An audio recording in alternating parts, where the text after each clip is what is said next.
नमस्कार दोस्तों, स्वागत है आपका मेरे चैनल पे। दोस्तों, जैसा कि आप जानते हैं कि इंडियन एयरफोर्स को ट्रेनर फाइटर जेट की ज़रूरत थी और ऐसे में उसने फैसला किया था कि वह 20 बेसिक ट्रेनर एयरक्राफ्ट को लीज पर ले सकती है और अभी काफ़ी ग्लोबल फर्म से इसे रिक्वेस्ट आने लग गई है, यानी कि उनका इंटरेस्ट दिखने लग गया है।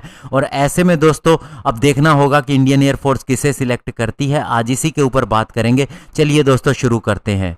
तो दोस्तों इंडियन एयरफोर्स के लिए एक आरएफआई जारी की गई थी 20 ट्रेनर एयरक्राफ्ट के लिए। चूंकि हमारे खुद के जो ट्रेनर एयरक्राफ्ट का काम चल रहा है उसके अंदर थोड़ी डिले हो रही है, इसीलिए यह फैसला लिया गया था। और अभी मिनिस्ट्री ऑफ डिफेंस के एक सीनियर ऑफिशियल्स की तरफ से यह कहा गया है कि काफ़ी सारे इंटरनेशनल प्लेयर की तरफ से उन्हें रिक्वेस्ट हासिल हुई है।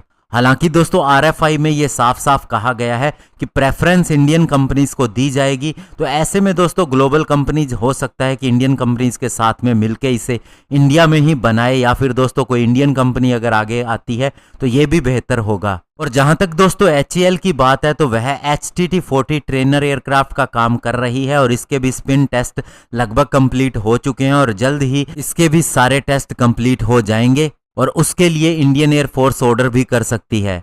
और दोस्तों अगर हम फॉरेन फर्म की बात करें जिससे लीज पर ये एयरक्राफ्ट लिए जा सकते हैं तो उसके अंदर दोस्तों पहला नाम आता है L39NG का, जिसे चेक कंपनी वोडोकोडी बनाती है। और इसके अलावा दोस्तों एक साउथ कोरियन कंपनी भी है जिसका एक एयरक्राफ्ट T-50TH के नाम से जाना जाता है। इसे गोल्डन ईगल ट्रेनर भी कहते हैं। ये भी दोस्तों सिलेक्ट हो सकता है। और अभी दोस्तों एक सेंट्रल यूरोपियन एरोस्पेस कंपनी जिसका नाम स्काईटेक है, ये एक लीडिंग प्रोवाइडर है मिलिट्री एविएशन सर्विस का।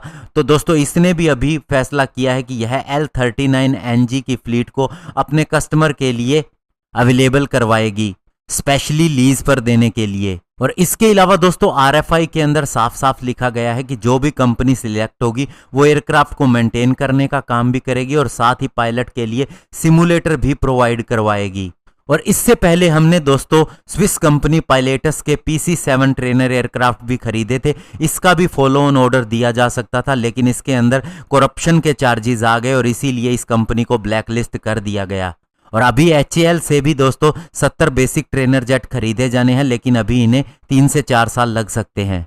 तो ऐसे में दोस्तों ये गवर्नमेंट ऑफ इंडिया का एक बहुत ही अच्छा डिसीजन है, क्योंकि जब तक हमारी रिक्वायरमेंट पूरी नहीं होती, स्पेशली हम कोशिश कर रहे हैं कि सारी चीज़ें लोकली ही बने, तो इसे लीज पर लेना बेहतर रहेगा। जैसे कि आप जानते हैं कि अभी एक एयरबस का 330 MRTT ट्रेनिंग पर्पस के लिए लीज पर लिया जा रहा है और 5 और एयरक्राफ्ट भी फ्रांस से लिए जा सकते हैं। हमने 2 प्रीडेटर MQ-9 ड्रोन भी लीज पर लिए थे नेवी के लिए, और अभी आर्म्ड UAV भी जल्द ही खरीदी जा सकती हैं इन्हें लीज पर लिए जाने के बाद में।